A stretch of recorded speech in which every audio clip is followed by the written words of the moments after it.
ఇప్పుడు యావరేజెస్ మనం లాస్ట్ క్లాస్లో కొన్ని బేసిక్స్ చూసుకున్నాం కదా. సో ఈరోజు అంటే మనకు దాని కంటిన్యూషన్లో భాగంగా పార్ట్ 2 అంటే సరాసరిలో పార్ట్ 2 మనము చూద్దాం. అంటే ముందుగా ఏం చెప్పాను మీకు, ఫస్ట్ నెంబర్స్ అవి చూసుకోవాలి. అంటే సహజ సంఖ్యలు అంటే ఏంటివి, సరి సంఖ్యలు అంటే ఏంటివి, బేసి సంఖ్యలు అంటే ఏంటివి, ప్రధాన సంఖ్యలు అంటే ఏంటివి, సంయుక్త సంఖ్యలు అంటే ఏంటివి, కారణాంకాలు అంటే ఏంటివి, ఇవన్నీ కూడా ఐడియా ఉండాలి. మనం అవన్నీ బేసిక్స్ ఒకసారి చూసుకోండి. చూసిన తర్వాత మనము ఏదైనా చాప్టర్లకు ఎంటర్ అయితే బాగుంటుందన్నమాట. లేదంటే అవి ఏం సంఖ్యలు అనేది తెలియకుండా లెక్క చేయడం అనేది కష్టమవుతుంది. సో కాబట్టి అవి ఒకసారి చూసుకున్నాకనే మనం ఎప్పుడైనా కూడా మీరు ఏ చాప్టర్ అయినా కూడా వాటిలో బేసిక్స్ ఒకసారి చూసుకొని ఆ చాప్టర్లకు ఎంటర్ అయితే బాగుంటుందన్నమాట. మ్యాథ్స్ వాళ్ళకైనా ఇక్కడ ఐడియా ఉండదు, వాళ్ళకు మ్యాథ్స్ వాళ్ళు కూడా మర్చిపోవచ్చు. సో కాబట్టి మ్యాథ్స్ వాళ్ళైనా నాన్ మ్యాథ్స్ విద్యార్థులైనా ఎవరమైనా ఒకసారి చెక్ చేసుకోవాలి. మనం చెక్ చేసుకున్న తర్వాతనే మనం ఒకసారి అట్లా చూసిన తర్వాత మళ్ళీ సబ్జెక్ట్లోకి వెళ్ళినట్లయితే బాగుంటుందన్నమాట. రైట్, ఇవాళ యావరేజెస్ పార్ట్ 2 మనం ఒకసారి డిస్కస్ చేద్దాం. మనం 9 మంది స్నేహితులు కాఫీ త్రాగుట కొరకు ఒక హోటల్కు వెళ్ళారు. కాఫీ తాగిన అనంతరము 8 మంది ఒక్కొక్కరు 30 రూపాయల చొప్పున చెల్లించినారు. మరియు 9వ వ్యక్తి వారి సగటు కాఫీ ఖర్చు కంటే 20 రూపాయలు అదనంగా చెల్లించాను అన్నాడు. అయిన హోటల్ యందు వారు చెల్లించిన మొత్తం బిల్లు ఎంత అని అన్నాడు. సో ఇక్కడ చూడండి, ప్రశ్న అనేది మనకు అర్థం కావాలి. ప్రశ్న అర్థమైతేనే మనం లెక్కలు చేయగలం. ప్రశ్న అర్థం కాని లెక్క చేయలేం. ప్రతి ప్రశ్న ఒక స్టోరీ చెప్పినట్టుగా చెప్తాడు మనకు. అదేంటిది ఆ స్టోరీ అనేది మనకు అర్థం కావాలి. అర్థమైన తర్వాత మనం చేయగలుగుతాం. ఇప్పుడు చూడండి, సరే రైట్, ఇక్కడ మనకు కాఫీ ఖర్చు మనకు ఎంతనో తెలియదు. కాఫీ ఖర్చు వచ్చేసి మనకు ఈచ్ కాఫీ అంటే ఒక్కొక్క కాఫీ వేల X రూపాయలు అనుకుందాం మనం. సో మనం మొత్తం చెల్లించాల్సిన బిల్ ఎంతమంది అంటే మనం 9 మంది కాబట్టి టోటల్ వచ్చేసి మనం ఎంత పే చేయాలి అని అంటే, టోటల్ ఎంత పే చేయాలంటే 9 మంది కాబట్టి 9x అంటే 9x అనేది అయితే నువ్వు పే చేయాలి, హోటల్లో పే చేయాల్సిందే. ఎందుకంటే ఒకదానికి ఇప్పుడు 40 రూపాయలకు ఒక కాఫీ అనుకోండి, 9 మంది అంటే 940 పే చేయాలన్నా వద్దా చెప్పండి. సో అలాగే ఇందులో ఏం జరిగింది సార్ అంటే, అందులో 8 మంది అట 30 రూపాయలు పే చేశారట. 8 మంది, ఇది 9 మంది అనేది బిల్లు. 8 మంది ఎంత పే చేశారంటే ఒక్కొక్కరు 30 రూపాయలు పే చేశారు. అంటే 8 మంది 30 రూపాయలు పే చేశారు. 9వ వాడు ఎంత పే చేశాడంటే వీళ్ళకంటే 20 ఎక్కువ కాదు. ఇక్కడ ఒక విద్యార్థులు ఇక్కడ మిస్టేక్ చేసే ఛాన్స్ ఉంటుంది. వీళ్ళకంటే 20 రూపాయలు ఎక్కువ అని 50 రూపాయలు ఈయన పే చేయలే, వాళ్ళ సగటు ఖర్చు కంటే అన్నాడు. కాఫీ సగటు ఖర్చు కంటే 20 రూపాయలు ఎక్కువ పే చేశాడు అన్నాడు. కాఫీ ఎంత అనుకున్నావు, ఎక్స్ రూపాయల కంటే 20 రూపాయలు ఎక్కువ పే చేశాడు అన్నట్టునే. అంతేగాని వీళ్ళకంటే 50 రూపాయలు ఎక్కువ అంటే మరి టోటల్ వచ్చేసి 290, సో 290 రూపీస్ ఉంటుందన్నమాట. అది కాదు ఆన్సర్, అవునా? సో కాబట్టి సగటు ఖర్చు కంటే 20 రూపాయలు ఎక్కువ అన్నాడు, కానీ వాళ్ళకంటే 20 రూపాయలు ఎక్కువ పే చేశాడు అని చెప్పలేదు. మనం సరిగా రిసీవ్ చేసుకోవాలి ప్రశ్నను ఎప్పుడైనా కూడా. రైట్, ఈ టోటల్ ఈక్వల్ అనమాట. ఇది టోటల్ బిల్లే, ఇది కూడా టోటల్ వాళ్ళు పే చేసిన అమౌంట్. ఈ రెండింటిని ఈక్వల్ చేయాలి. అర్థమెటిక్లో ఎప్పుడైనా కూడా ఈక్వల్ చేయడం అనేది రావాలన్నమాట. లెఫ్ట్ సైడ్ రైట్ సైడ్ అంటే LHS RHS మనకి ఈక్వల్ ఉండేలాగా చూసుకోవాలన్నమాట. అంటే ఇక్కడ చూడండి సార్, 8 × 30 అంటే ఎంత, ఇది 240. నెక్స్ట్ 240 ప్లస్ ఇది ఎంత అవుతుంది, x + 20 ఈక్వల్స్ టు ఇదంతా 9x అన్నమాట. ఇది మనకు మొత్తం పే చేసిన బిల్లే, ఇది కూడా మొత్తం బిల్లే. ఇలా ఈక్వల్ చేయడం అనేది రావాలి. ఇందులో సింప్లిఫై చేసుకుంటే మనకి x వాల్యూ వస్తుంది. వచ్చిన తర్వాత 9 మందికి ఎంత అవుతుందో మనం లెక్క చూసుకుందాం. దీన్ని ఓపెన్ చేస్తే 240 ప్లస్ x + 20 = 9x అనమాట. ఎక్స్లో ఒకవైపు నెంబర్ ఒకవైపు. 240 + 20 అంటే 260 ఇక్కడ ఉంది సార్, x అక్కడికి వెళ్తే 9x - x అనమాట. సో 8x = 260 అవుతుంది. కొట్టివేతలు కన్వీనెంట్ ప్రకారంగా చేసుకోవాలి. సో 260 / 8 కొట్టివేతలు ఇష్టం అండి, ఇలానే చేయాలా, రూల్ ఏం లేదనమాట. సో రైట్, ఇప్పుడు మనము కట్ చేసుకుంటే మీరు చిన్నగా 2 చేత చేయొచ్చు. మీకు ఐడియా వస్తే డైరెక్ట్ 8 చేత చేయొచ్చు, లేదంటే 4 చేత కూడా చేయొచ్చు. 4 చేత చేద్దాం. 4 2 సార్లు తీసుకుంటే 4 ఎన్నిసార్లు పోతుంది సార్, 4 6 24, ఇంక 28 5 సార్లు 65/2. 65ను 2 చే కట్ చేస్తే ఎంత అవుతుంది, ఇక్కడ ఒక్క కాఫీ వచ్చేసి 32.5. ఈ ఎక్స్ అంటే కాఫీ కదా, ఈచ్ కాఫీ అనుకున్నాం కదా, 32.5. మనల్ని అడుగుతున్నది ఏంటంటే మొత్తం బిల్ ఎంత కట్టాలి అని అడుగుతున్నాడు. 9 మందికి ఒక్కొక్కరికి 32 రూపాయలు 50 పైసలు అని అంటే 9 30 270 ప్లస్ 9 2.5 22.5 అంటే 292 రూపాయల 50 పైసలు అనమాట. ₹292.50. ఇంత స్టోరీ కాకుండా దీన్ని మనం డైరెక్ట్ షార్ట్కట్లో ఎలా చేద్దాం ఒకసారి చూద్దాం. ఇప్పుడు చూడండి సార్, అతను ఎంత పే చేశాడంటే ₹20 ఎక్కువ పే చేశాడు కదా. ₹20 ఆయన బిల్లు కాక ₹20 ఎక్కువ పే చేశాడనమాట. ₹20 ఎవరికి పే చేశాడు? మిగతా 8 మంది ఫ్రెండ్స్కి పే చేశాడనమాట. అంటే ₹20 ఎక్స్ట్రా పే చేశాడు అంటే 8 మందికి ₹20 అడ్జస్ట్ చేశాడు. అంటే ఒక్కొక్కరికి ఎంత అవుతుందంటే 8 2.5 కలిపాడనమాట. అంటే ఒక్కొక్కరికి ₹2.50 కలిపాడనమాట. వాళ్ళు ఆల్రెడీ ఎంత పే చేసి ఉన్నారు? మనకు ₹30 పే చేశారు. అంటే ₹30 వాళ్ళు పే చేశారు, మనోడు 2.5 కలిపాడు. అప్పుడు మొత్తం ఎంత అవుతుంది? 32.5 అనేది ఒక్కొక్క కాఫీ వేలు అవుతుంది అనమాట. ₹30 వాళ్ళు పే చేశారు, ఈయన 2.5 ఒక్కొక్కరికి ఇచ్చాడు, 32.5. ఇది 9 మంది బిల్ అనమాట. ఎంత అవుతుంది అప్పుడు? 292.50 ఇస్తే ఆన్సర్ అవుతుంది అనమాట. అట్లా డైరెక్ట్గా వేయగలగాలి మనకు ఐడియా వస్తే. లేదంటే కాన్సెప్ట్ అయితే కంపల్సరీ మనకు ఐడియా ఉండాలన్నమాట. అర్థమైంది కదా? So right. నెక్స్ట్, ఒక వసతి గృహంలో 35 మంది విద్యార్థులు గలరు. ఒకవేళ 7 విద్యార్థులు వచ్చి కలిసినట్లయితే రోజు వసతి గృహం యొక్క ఖర్చు ₹42 పెరుగును మరియు ఒక్కొక్కరి సగటు దినసరి ఖర్చు ₹1 తగ్గును. అయినా ముందుగా వసతి గృహం యొక్క ఖర్చు రోజుకు ఎంత అన్నాడు. ఫస్ట్ క్వశ్చన్ అనేది ఒక స్టోరీ లాగా నీకు అర్థం కావాలి. అర్థమైతేనే మనం చేస్తామన్నమాట. అర్థమైతేనే చేయగలం, లేదంటే చేయలేము. ఎట్లా అని చేస్తాం చెప్పు? చేయలేమన్నమాట. ఏం చెప్పాడు? వసతి గృహంలో 35 మంది ఉన్నారు సార్. వాళ్ళ సగటు ఎంతనో మనకు తెలియదు ఫస్ట్. ఒకవేళ 7 వచ్చి కలిస్తే మనకు వసతి గృహం యొక్క ఖర్చు ₹42 పెరుగుతుంది అని అన్నాడు. అంటే కూరగాయలు కావచ్చు, లేదంటే రైస్ కావచ్చు, అలాంటిది. ఈ రెంట్ ఇవన్నీ ఉంటాయి చూసారా? రెంట్ కానివ్వండి, ఇక్కడ మనకు మాస్టర్స్ ఉంటారు కదా, వాళ్ళు కుక్ చేసేవాళ్ళు, వాళ్ళ శాలరీ ఏం పెరగదు, ఇక వాళ్ళది అట్లనే ఉంటుంది. అయితే ఓన్లీ మనకు అది ₹42 పెరుగుతుంది సార్ అన్నాడు. విద్యార్థికి వచ్చే ఖర్చు మాత్రం ఒక్కొక్కరికి ఒక్కొక్క రూపాయి తగ్గుతుంది అని అన్నాడు. సో అప్పుడు మనకు ఏమవుతుంది సార్, ఇక్కడ ఒకసారి చూసుకున్నట్లయితే ఇక్కడ మనకు ముందుగా అవుతున్న ఖర్చు ఒక్కొక్కరికి ఎంత అవుతుందో మనకు తెలియదు. సో ఈచ్ పర్సన్ ఒక్కొక్కరి ఖర్చు, ఈచ్ పర్సన్కు మనకు ఒక్కొక్క పర్సన్ ఖర్చు ఎంత తీసుకుందాం? రోజుకు X రూపాయలు అనుకుందాం, పర్ హెడ్ ఒక్కొక్కరికి అనమాట. అయితే ముందుగా మనం ఎంతమంది? 35 మంది. 35 మంది యొక్క ఖర్చు ఎంత అవుతుంది అప్పుడు? 35 × X జనరల్, అంతే కదా సార్. 35 మందికి ఒక్కొక్కరికి ₹50 అనుకోండి. 35 50 వేసేవాడువా లేదా చెప్పు? అట్లాగా అనమాట. సో 35 × X అనమాట. అయితే ఇందులో ఏమైంది అని అంటే కొత్తగా 7 జమ అయ్యారు. 7 జమ అవ్వడం వల్ల ₹42 పెరిగింది సార్. ₹42 పెరిగింది అంటే ఈ 35Xకు ₹42 పెరిగింది, ₹42 పెరిగింది అనమాట. సో ₹42 పెరిగింది. ఇది కొత్త టోటల్ అవుతుంది. ఇది కొత్త టోటల్. పాత టోటల్ ఏమో ఇంత ఖర్చు, దీనికి ₹42 పెరిగింది అని అన్నాడు. ఇంకో విధంగా కూడా మనం చెప్పొచ్చు. ఇప్పుడు చెప్పండి సార్. ఇప్పుడు ఇక్కడ మనకు యావరేజ్ ఈక్వల్ టు సరాసరి equal to sum by numbers కదా, రాసుల మొత్తం బై రాసుల సంఖ్య కదా. సో ఇప్పుడు ఇది 35X ప్లస్ 42 అనేది కొత్త టోటల్ కదా. ఇప్పుడు కొత్తగా విద్యార్థులు ఎంతమంది చెప్పండి? మనం పాత వాళ్ళ 35 మంది ఉండే, ఇప్పుడు ఒక 7 వచ్చి కలిశారనమాట. సో 35 + 7 టోటల్ వచ్చేసి 42 అవుతుంది. యావరేజ్ ఏమని చెప్పాడు? మనకు ₹1 తగ్గింది సార్ పర్ హెడ్ అని అన్నాడు. పాతది X ఉండే కదా, దీంట్లో నుంచి ₹1 తగ్గింది అని అన్నాడు. ఇప్పుడు ఇది కొత్త టోటల్ అనమాట. 7 వచ్చిన తర్వాత టోటల్ ఇది. 7 వచ్చిన తర్వాత సంఖ్య 42 అవుతుంది.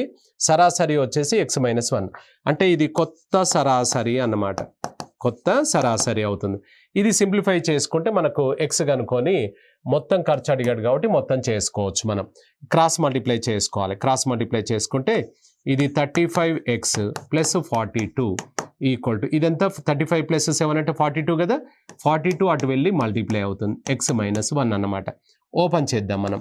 35X + 42 ఈక్వల్ టు 42X - 42 అన్నమాట. సో ఈ 35X అటు పంపించేసి ఆ 42 ఇటు వచ్చేస్తుంది. 42 + 42 అంతే కదా సార్. ఇది ఇటు వస్తే ప్లస్ కదా. ఇది ఇక్కడ ఎంత అవుతుంది?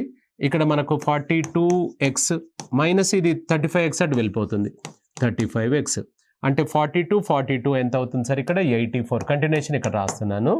ఇది ఎంత అవుతుంది అంటే 7X అనమాట. 7X అవుతుంది, అంతేనా? ఇప్పుడు ఇది 7 ఇక్కడ మనకు ఒకసారి చూసుకుంటే ఇట్లా కొట్టి వేసుకోవచ్చు. 7 ఎన్నిసార్లు వెళ్తుంది సార్? ఇక్కడ 12 సార్లు వెళ్తుంది, అంతేనా? So right. సో ఇప్పుడు మనకిందులో దీంట్లో తీసుకున్నట్లయితే ఇక్కడ మనకు ఎక్స్ వాల్యూ 12 వచ్చింది కదా. ఏమడుగుతున్నాడు చూడండి ఒకసారి మనకి ఇందులో ఏమడుగుతున్నాడు, మొత్తం ఖర్చు ఎంత అని అన్నాడు. మొత్తం ఖర్చు అంటే ఎప్పుడు ఖర్చు మొత్తం తర్వాతనా ముందుగా అన్నాడు. ముందుగా అవుతున్న మొత్తం ఖర్చు 35x కదా సార్. సో 35x అనమాట ముందుగా అవుతున్న ఖర్చు. సో 35 ఇంటూ ఎక్స్ వాల్యూ ఎంత వచ్చింది నీకు, సో 12 వచ్చింది. అంటే ఎంత అవుతుందో ఒకసారి చూడండి. ఎంత మనకు టోటల్ వచ్చేసి 420 రూపాయలు. ఆన్సర్ వచ్చేసి డి ఈజ్ ద ఆన్సర్ అనమాట. అంతే కదా. So right. సో మనకు కన్వీనియంట్ ప్రకారంగా మనకు సింప్లిఫికేషన్ అనేది ఇలానే చేసినా కూడా కన్వీనియంట్ ప్రకారంగా మనం చేసుకోవచ్చు. సో రైట్, ఆన్సర్ వచ్చేసి 420 అనమాట. ఏం లేదు, మనం చేసింది ఏం లేదు. ఒక్కొక్క విద్యార్థికి అవుతున్న ఖర్చు ఎక్స్, 35 మందికి అవుతున్న ఖర్చు 35x. కొత్తగా రావడం వల్ల 42 రూపాయలు పెరిగింది. అంటే మన కొత్త బడ్జెట్ వచ్చేసి ఇది అనమాట. ఎందరిది ఇప్పుడు మెంబర్స్ ఎంత అయ్యారు, 35 మంది మనం పాత వాళ్ళం ఉన్నాం, 7 పెరిగారనమాట. అప్పుడు సరాసరి ఏమైంది అన్నాడు, 1 తగ్గింది అన్నాడు. దీన్ని సింప్లిఫై చేసుకుంటూ వచ్చాం. సో ఆన్సర్ వచ్చేసి మొత్తం ముందుగా ఉన్న టోటల్ ఎంత అంటే ఇది, కొత్త టోటల్ ఎంత అన్నాడు అనుకోండి, దీనికి 42 యాడ్ చేయాల్సి వస్తుంది అనమాట. So right. నెక్స్ట్, పి మరియు క్యూల యొక్క సగటు నెల జీతము 5,000 రూపాయలు. క్యూ మరియు ఆర్ల యొక్క సగటు నెల జీతం 6,000 రూపాయలు. ఆర్ మరియు పిల యొక్క సగటు నెల జీతం 7,000 రూపాయలు. అయిన పి యొక్క నెల జీతం ఎంత? ఏం చెప్పాం మనం, ప్రశ్న అనేది మనకు అర్థం కావాలి. అర్థమైతేనే లెక్క చేయగలుగుతాం, లేకపోతే చేయలేమన్నమాట. ఇక్కడ పి క్యూల యొక్క సగటు ఇచ్చాడు, క్యూ మరియు ఆర్ల యొక్క సగటు ఇచ్చాడు, ఆర్ మరియు పిల యొక్క సగటు ఇచ్చాడు. ఇందులో పిని కనుక్కోగలుగుతావా అని అడుగుతున్నాను నిన్ను. రైట్, చూడండి. పి మరియు క్యూల యొక్క సగటు 5,000 అంటే అప్పుడు పి ప్లస్ క్యూ ఇద్దరు కలిస్తే ఎంత అవుతారు సార్? ఇక్కడ 5,000 సగటు అన్నాడు కదా, ఒక్కొక్కరిది 5,000 అన్నట్టు. అంటే ఎంత అవుతుంది సార్? ఇది 10,000 రూపాయలు టోటల్. వీళ్ళిద్దరిది అవుతుందా కాదా? ఇప్పుడు ఇద్దరిది 5,000 అంటే ఇద్దరి మొత్తం 10,000 అవుతుందా లేదా? అవుతుంది. నెక్స్ట్ అలాగే క్యూ ప్లస్ ఆర్ను కనుక తీసుకున్నట్లయితే క్యూ ప్లస్ ఆర్ 6,000 అన్నాడు. వీళ్ళిద్దరి టోటల్ వచ్చేసి 6,000 అన్నప్పుడు ఎంత అవుతుంది సార్? ఇది 12,000 అవుతుంది అనమాట. So next R plus P సరాసరి ఎంత చెప్పాడు సార్? ఆర్ ప్లస్ పి వచ్చేసి 7,000 చెప్పాడు. సో 7,000 అంటే వీళ్ళ టోటల్ వచ్చేసి ఎంత అవుతుంది సార్? 14,000 అవుతుంది అనమాట. వీళ్ళ టోటల్. ఇప్పుడు ఇక్కడ చూడండి, పీక్యూ ఉన్నారు, ఇక్కడ క్యూఆర్ ఉన్నారు, ఇక్కడ ఆర్పి అన్నారు. ఇద్దరు మొత్తం 6 అనమాట. 6 ఏబిసిడి లాగా అంటే పీక్యూఆర్ఎస్టీయూలా కావు కదా, వాళ్ళే డబుల్ వస్తున్నారు. అంటే ఇందులో ఎవరెవరు ఉన్నారు? 2 పీలు ఉన్నారు, 2 క్యూలు ఉన్నారు, 2 ఆర్లు ఉన్నారు అనమాట. ఇక్కడ ఒక పి ఉంది సార్, ఇక్కడ ఒక పి ఉంది, ఇక్కడ ఒక క్యూ ఉంది, ఇక్కడ అంటే డబుల్ ఉన్నారా లేదా? వీళ్ళ యొక్క టోటల్, ఈ టోటల్ వేసుకోవాలి. 10,000 ప్లస్ 12,000 22,000 ప్లస్ 14,000 అనమాట. 36,000. సో ఈ టోటల్ మనం వేసుకున్నట్లయితే సో 36,000. ఇందులో 2ను కామన్ తీసుకున్నట్లయితే 2ను కామన్ తీస్తాం sir. P plus Q plus R equals to 36,000 అనమాట. అప్పుడు P plus Q plus R equals to ఎంత అవుతుంది అని అంటే, ఇప్పుడు ఇది ఇట్లా కొట్టేయచ్చు, తప్పు కాదు. సో 18,000 అవుతుంది. నేను అడుగుతుంది, ఎవరిని అడిగాడు? పి. నీకు పీక్యూఆర్ వచ్చింది కదా, పీక్యూఆర్ల నుంచి ఎవరిని తీసేస్తే పి వస్తుంది చెప్పండి? మనకు క్యూఆర్లను తీసేయాలి. అంటే ఇక్కడ దగ్గరికి రాస్తున్నాను నేను. పీక్యూఆర్ ఈక్వల్ టు 18,000 అనమాట. ఇందులో క్యూను ఆర్ను కనుక తీసేస్తే మనకు పి అనేవాడు మిగులుతారా లేదా చెప్పండి? సో అలాగే పీక్యూఆర్ల నుంచి క్యూఆర్ని తీసేద్దాం. సో క్యూఆర్ వచ్చేసి ఎంత చెప్పాడు సార్? ఇక్కడ ఉన్నది చూడండి, క్యూఆర్ వచ్చేసి 12,000 కనుక ఈయన తీసేస్తే, వీళ్ళిద్దరిది తీసేస్తే ఈ మిగిలిన 6,000 అనేది మనకు పి యొక్క జీతం అవుతుందన్నమాట. So 6,000 is the answer. అయితే ఇదంతా స్టోరీ చేయొద్దు, మనం దీన్ని డైరెక్ట్గా ఎలా చేద్దాం, మనం షార్ట్కట్లో చేసుకోవచ్చు. కాన్సెప్ట్ అనేది కంపల్సరీ ఐడియా ఉండాలి మనకు ఎప్పుడైనా కూడా. రైట్, మనం డైరెక్ట్ ఎట్లా చేద్దాం సార్ అంటే, ఇక్కడ పీక్యూలది ఎంత ఇచ్చాడు సార్? మీకు ఫస్ట్ది 5,000 ఇచ్చాడు. నెక్స్ట్ వచ్చేసి క్యూఆర్లది ఎంత ఇచ్చాడు సార్? 6,000 ఇచ్చాడు. నెక్స్ట్ ఆర్ అండ్ పి వచ్చేసి 7,000 ఇచ్చాడు. ఈ టోటల్ ఒకసారి 5 ప్లస్ 6 11 ప్లస్ 7 18,000 అనేది ఇది ఇక డబుల్ చేస్తలేను నేను. సో పీక్యూఆర్ అవుతుందన్నమాట. డైరెక్ట్గా ఇట్లా తీసుకోవచ్చు. ఇక్కడికి డిఫరెన్స్ ఏంటంటే, ఇక్కడ అన్ని డబుల్ చేసినాం, లాస్ట్కి వచ్చేసరికి మళ్ళీ ఆఫ్ చేసినాం. ఇక్కడ నేను డబుల్ చేయలేదు, ఆఫ్ చేయలేదు, డైరెక్ట్ టోటల్ 18,000 ఇక్కడికి వచ్చినావా లేదా చెప్పు? ఇక్కడికి వచ్చినాం ఒక్కసారి మనం. సో రైట్, ఈ 18,000లో పి కావాలంటే క్యూఆర్ను తీసేయాలి. క్యూఆర్ను తీసేద్దాం మనం. క్యూఆర్ను తీసేసుకుందాం. క్యూఆర్ అంటే 6,000 అంటే డబుల్ చేయాలి దీన్ని. సో ఇంటూ 2 అన్నమాట. అంటే 12,000 తీసేస్తే 6,000 మనకు ఆన్సర్ వస్తుందా లేదా చెప్పండి? ఇది నీ ఆన్సర్ వస్తుందన్నమాట. పి. ఏ మరియు బిల యొక్క సగటు వయసు 20 సంవత్సరములు. ఒకవేళ ఏ స్థానంలో సిని చేర్చినట్లయితే సగటు వయసు 22 సంవత్సరంలాగును. ఒకవేళ బి స్థానంలో సిని చేర్చినట్లయితే సగటు 23 సంవత్సరంలాగును. అయినా వీరిలో పెద్ద వయసు ఎవరిది, చిన్న వయసు ఎవరిది అన్నాడు. ఏ స్థానంలో సిని చేర్చినట్లయితే సగటు వయసు 22 సంవత్సరం లాగాను. ఒకవేళ బి స్థానంలో సిని చేర్చినట్లయితే అన్నాడు. ఇందులో పెద్దెవరు చిన్నెవరు అని అన్నాడు. ఇంతకుముందు మాదిరిగానే మనం చేయొచ్చు. అలా కాకుండా దీన్ని డైరెక్ట్గా ఎవరు పెద్ద ఎవరు చిన్న అన్నప్పుడు వాల్యూస్ అవసరం లేదు కాబట్టి డైరెక్ట్గా చేయొచ్చు. మనం ఎలా చేద్దాం ఒకసారి చూద్దాం. ఒరిజినల్ అక్కడ ఉన్నది ఎవరంటే ఏబీలు ఇద్దరే అనమాట. సో వీళ్ళ యొక్క సరాసరి వయసు ఎంత చెప్పాడు సార్ మనకు? 20 years అని చెప్పాడు. సరాసరి వయసు 20 years, 20 సంవత్సరాలు అన్నాడు. ఒకవేళ ఏ స్థానంలో వీళ్ళు ఒరిజినల్ అనమాట. ఏ స్థానంలో సిని చేరిస్తే ఏ ప్లేస్లో సిని పెట్టామనుకోండి, అప్పుడు ఇక ఎవరెవరు మిగులుతారు? సి, బిఏ అంటారు. వీళ్ళ యొక్క సరాసరి ఎంత చెప్పాడు సార్? 22 సంవత్సరాలు చెప్పాడు. నెక్స్ట్ ఒకవేళ బి స్థానంలో కనుక సిని పెడితే అప్పుడు ఎవరెవరు అవుతారు? వీళ్ళు ఏసీలు అవుతారు 23 సంవత్సరంలో. ఇప్పుడు చూడండి, ఇలా ఇచ్చాడు కదా, ఇలా ఇచ్చింది యావరేజ్ అనమాట. ఇవి యావరేజ్లు, ప్లస్ కాదు, సమ్ కాదు, యావరేజ్. ఇప్పుడు చూడండి సార్, మనకిందులో పెద్దవాడు ఎవరు అన్నాడు? Elder person. పెద్దవాడు కనుక్కోవాల్సి వచ్చినప్పుడు పెద్దవాడు ఎవరు అన్నప్పుడు ఇందులో పెద్ద నెంబర్లు తీసుకోవాలి. పెద్ద నెంబర్లు ఎవరు సార్? ఏసీ వచ్చేసి 23, నెక్స్ట్ సిబి వచ్చేసి 22 అనమాట. ఇప్పుడు ఇందులో పెద్దవాడు అన్నప్పుడు ఈ ఇద్దరిట్లలో కామన్గా ఎవరు ఉన్నారు సార్? సి ఇక్కడున్నాడు, ఇక్కడున్నాడు, కాబట్టి సి అనేవాడు పెద్దవాడు కన్ఫామ్ అన్నమాట. ఈయన పెద్దోడు అనమాట. ఇప్పుడు చిన్నవాడు కనుక్కోవాల్సి వచ్చింది అనుకోండి సార్. చిన్నవాడు ఎవరు అని రెండు కనుక్కోమన్నాడు కదా మనం. చిన్నవాడు అన్నప్పుడు చిన్న నెంబర్ తీసుకోవాలి. చిన్న నెంబర్ అంటే ఎవరు? ఏబి ఫస్ట్ ఉంది. ఏబి వచ్చేసి చిన్న నెంబర్ 20. దీని తర్వాత నెంబర్ ఏముంది? 22 ఉంది. సిబి వచ్చేసి 22 ఉంది సార్. ఈ రెండిట్లలో కామన్గా ఎవరు కనిపిస్తున్నారు మనకు? బి ఉన్నాడు. సో కాబట్టి ఎవరు కామన్గా ఉంటే ఆయనే అందులో చిన్నవాడు అనమాట. సో ఈయన చిన్నవాడు అనమాట. ఈయన చిన్నవాడు. పెద్దవాడు ఎవరు అంటే ఈ రెండిట్లలో ఎవరు కామన్గా ఉంటే ఆయన పెద్ద. చిన్నవాడు ఎవరు అంటే ఈ రెండిట్లలో ఎవరు కామన్గా ఉంటే అది. పెద్ద అంటేనేమో పెద్ద నెంబర్లు తీసుకోండి, చిన్న అంటే చిన్న నెంబర్లు తీసుకోవాలన్నమాట. ఇప్పుడు నీ ఆన్సర్ ఏంటిది? ఫస్ట్ సి, తర్వాత బి. సి తర్వాత బి ఉన్న ఆన్సర్ ఇది కాదు, ఇది ఉల్టా అవుతుంది మరి ఆన్సరు. ఫస్ట్ సి తర్వాత బి అన్నమాట. సో ఇది ఆన్సర్ అవుతుంది, ఇది కాదు. అవునా? So right. ఏబి మరియు సిల యొక్క సగటు బరువు 84 కిలోగ్రాములు. ఒకవేళ డిని కలిపినట్లయితే సగటు బరువు 80 కిలోగ్రాములు. ఒకవేళ ఈ యొక్క బరువు డి కంటే 3 kgs ఎక్కువ. ఒకవేళ ఏ స్థానంలో ఈని చేర్చినట్లయితే బి, సి, డి మరియు ఈల యొక్క సగటు బరువు 79 కిలోగ్రాములు అగును. అయినా ఏ యొక్క బరువు ఎంత అని అన్నాడు. సో ఇది చాలా వాటిలలో వచ్చింది మనకు ప్రీవియస్ క్వశ్చన్స్లలో. సో రైట్, ముందుగా మనకు ఏబిసిల యొక్క సగటు బరువు ఇచ్చాడు. సగటు బరువు ఇచ్చినప్పుడు మొత్తం కనుక్కోవాలి, మొత్తం ఇచ్చినప్పుడు సగం కనుక్కుంటుండాలన్నమాట. ఆయన మనకి ఇలా చేయమని చెప్పాడు, మనకే అర్థం చేసుకుంటుండాలి మనం. ఏబిసిల యొక్క సగటు బరువు 84 అన్నాడు. సో ఏబిసిల యొక్క మొత్తం బరువు అంటే 384. ఇది ప్లస్ నేను దగ్గరికి రాశాను. అంటే ఎంత అవుతుంది సార్? 240 ప్లస్ 12 అంటే 252 అనమాట. దీన్ని ఈక్వేషన్ నెంబర్ 1 అనుకో.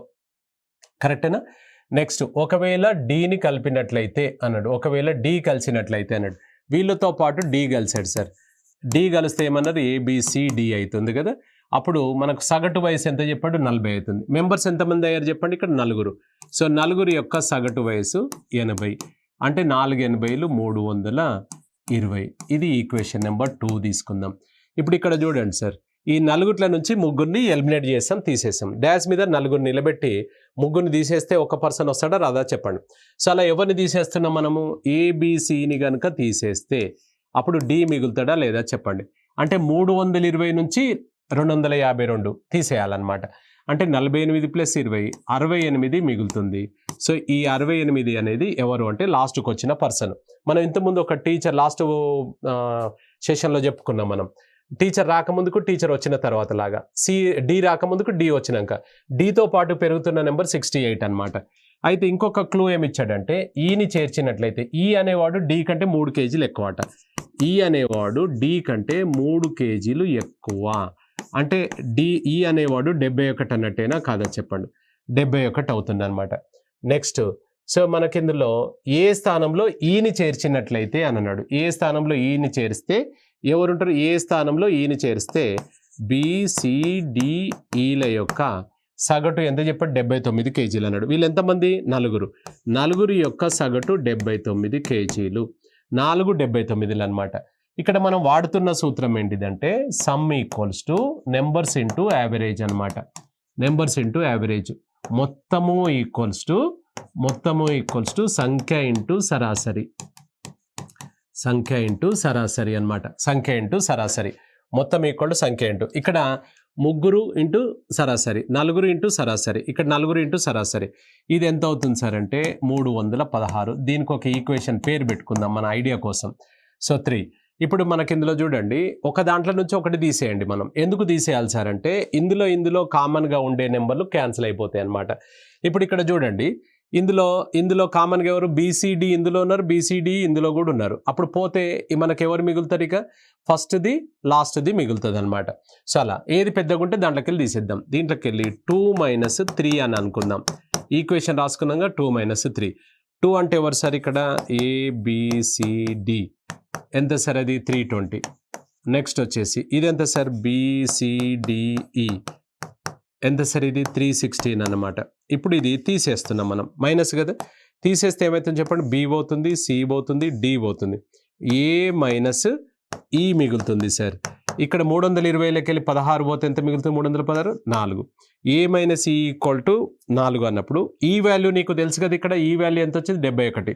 ఈ ప్లేస్లో ఈ వాల్యూని సబ్స్టిట్యూట్ చేద్దాం. A - ఇది 71 = 4.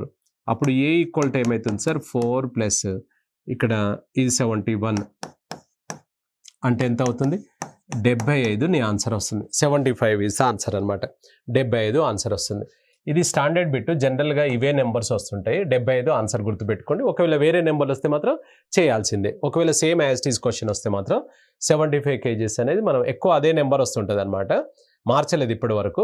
ఒకవేళ మార్చితే మనం చేద్దాం, మార్చకపోతే మాత్రం డైరెక్ట్గా టిక్ చేసుకోవచ్చు మనం. ఒక తరగతిలోని 10 మంది విద్యార్థులకు ఒక పరీక్ష యందు వచ్చిన సగటు మార్కులు 75. తదుపరి అందులో ఒక విద్యార్థికి వచ్చిన మార్కులు 95నకు బదులుగా 65 తప్పుగా తీసుకొనబడినదని గమనించారు. అయినా సరి అయిన అంక మధ్యమం ఎంత అని అన్నాడు. సో రైట్, 10 మంది విద్యార్థులకు ఒక పరీక్ష యందు వచ్చిన సగటు, ప్రశ్న అనేది అర్థం కావాలని చెప్పాం కదా. 10 మంది విద్యార్థులకు వచ్చిన సగటు మార్కులు 75 అన్నాడు. అంటే టోటల్ ఎంత అవుతుంది? 10 75లు అవుతుంది. అయితే అందులో తర్వాత వీళ్ళు ఆలోచిస్తే ఏమైంది అంటే ఒక విద్యార్థికి 95 వస్తే ఆయనకు 65 తీసుకున్నారంట. అంటే తక్కువ తీసుకున్నారా లేదా చెప్పండి. దాన్ని సరిచేసి మళ్ళీ నాకు కరెక్ట్ యావరేజ్ చెప్పండి అని అడుగుతున్నాడు ఆయన. సో రైట్, అయినా చేయగలిగాలి. ఇప్పుడు పాత వాళ్ళని మనం ఒకసారి కనుక చూస్తే 10 మంది విద్యార్థుల యొక్క సరాసరి 75 కాబట్టి 10 మంది విద్యార్థుల యొక్క మొత్తం వచ్చేసి 750 మార్కులు. ఇది తప్పు టోటల్ అనమాట. ఇందులో మనకేంది 65 అనేది తప్పుగా తీసుకొనబడేను, తీసేయి. సరి అయినది ఏంది? 95. అంటే ఇక్కడ ఏం చేద్దాం మనము? 65ను డిలీట్ చేసి ఆ ప్లేస్లో 95ను మళ్ళీ ఎంట్రీ చేయాల్సి వస్తుంది అనమాట. మళ్ళీ ఎంట్రీ చేద్దాం. అప్పుడు ఏమవుతుంది సార్? ఇది 780 అవుతుంది. ఇది సరి అయిన టోటల్ అనమాట. 65ను డిలీట్ చేసి 95ను ఎంట్రీ చేస్తాం. ఇది సరి అయిన టోటల్. 780 అనేది మనకు ఎంతమంది సార్? ఇక్కడ ఇది మళ్ళీ 10 మంది. మెంబర్స్ ఏమైనా పెరిగారా తగ్గారా? మెంబర్స్ పెరగలేదు, తగ్గలేదు కదా. సో కాబట్టి ఇక్కడ కొత్త సరాసరి ఈక్వల్స్ టు కరెక్ట్ సరాసరి equals to average equal to 780 రాసుల మొత్తము బై రాసుల సంఖ్య. కట్ చేస్తే ఎంత వచ్చింది సార్? 78. 78 ఈజ్ ద ఆన్సర్ అనమాట. సో 78 మన ఆన్సర్ వస్తుంది. దీన్ని మనం డైరెక్ట్ ఇంకో షార్ట్కట్లు ఎలా చేసుకోవచ్చు అని అంటే ఇక్కడ గమనించండి, తప్పుగా తీసుకొనబడేను రాంగ్లీ టేకన్ యాజ్ అనేది మైనస్ చేయాలి. ఏది తప్పు? 65 తప్పు. 65ను తీసేయాలి. సరి అయినది ఏది? 95. 65ను తీసి 95ను కలపాలి. ఇప్పుడు ఇక్కడ ఏంటంటే 65ను తీసి 95 కలిపే బదులు అరే ఆయనకు 65 30 మార్కులు తక్కువ వచ్చినాయి కదా, ఆ 30 మార్కులు కలిపితే సరిపోతుంది కదా, మనకు కరెక్ట్ వస్తుందా లేదా? కాబట్టి ఇక్కడ 30 మార్కులు మనము కలపాలన్నమాట. ఈ 30 మార్కులు కలిపితే మనందరికీ పెరుగుతుంది. మనం ఎంతమంది? మేము 30 మార్కులు తరగతిలోని విద్యార్థుల సంఖ్య 10 మంది, అంటే అందరికీ 3 మార్కులు పెరుగుతుంది అనమాట. పాత సరాసరి ఎంత లెక్క చేశాడైనా 75.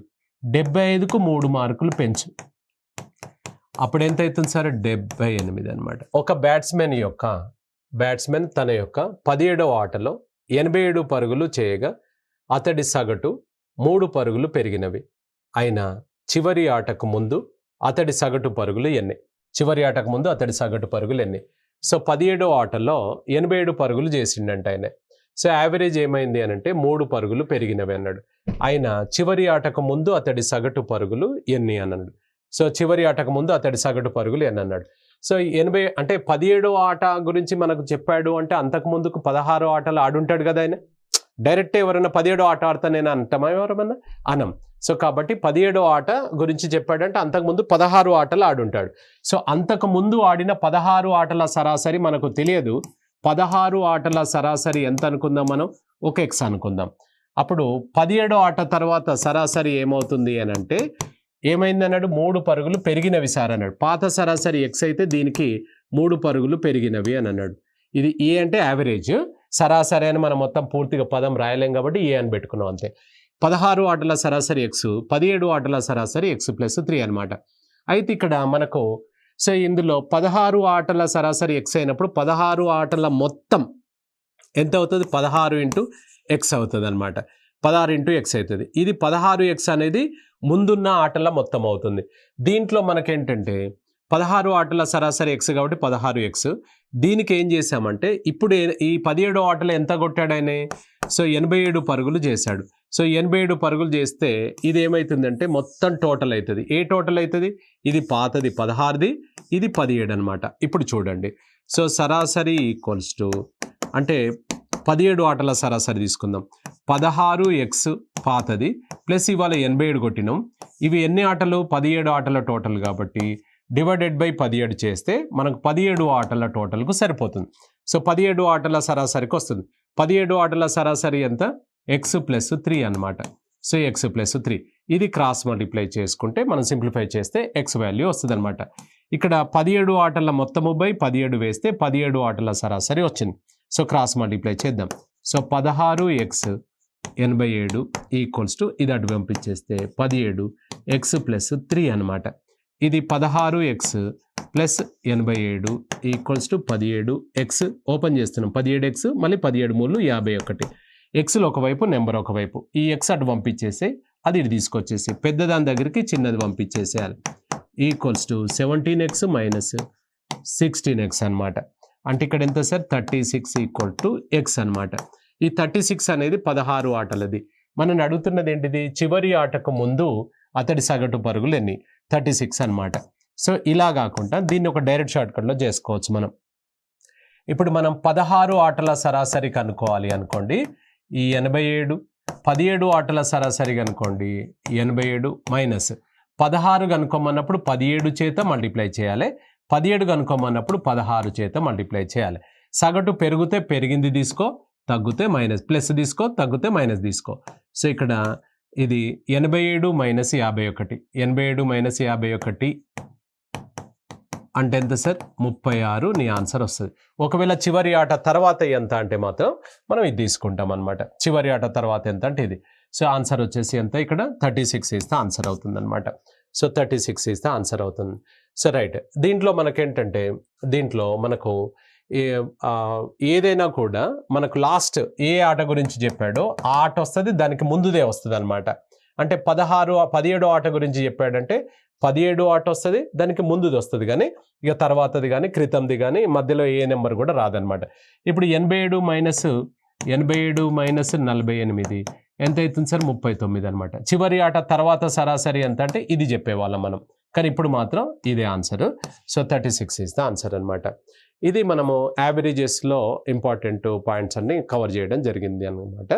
సో మనకు యావరేజెస్, మనకు సరాసరి అనేది అన్ని చాప్టర్ అంటే అర్థమెటిక్లో ఇంపార్టెంట్, అన్ని కాంపిటేటివ్ ఎగ్జామ్స్లో వస్తుంటుంది అనమాట. గ్రూప్ 1 మెయిన్స్లో కూడా మనకు గతంలో అయితే 50 మార్కుల వరకు వచ్చేది అది. సో ఇప్పుడు తగ్గించాడు కాబట్టి తక్కువ మార్కులు వస్తుంది. అలా అని కాకుండా మీరు గ్రూప్స్లో అన్ని కాంపిటేటివ్ ఎగ్జామ్స్కి వస్తుంది. మీరు ఏ కాంపిటేటివ్ ఎగ్జామ్లో తీసుకున్నా కూడా యావరేజెస్ అనేది ఇంపార్టెంట్ అనమాట. యావరేజెస్ అనేది ఇంపార్టెంట్, రైట్. మ్యాక్సిమం మనకు మెయిన్ మోడల్స్ అన్నీ కూడా మనకు మ్యాక్సిమం కవర్ చేయడం జరిగిందనమాట. So right, thank you.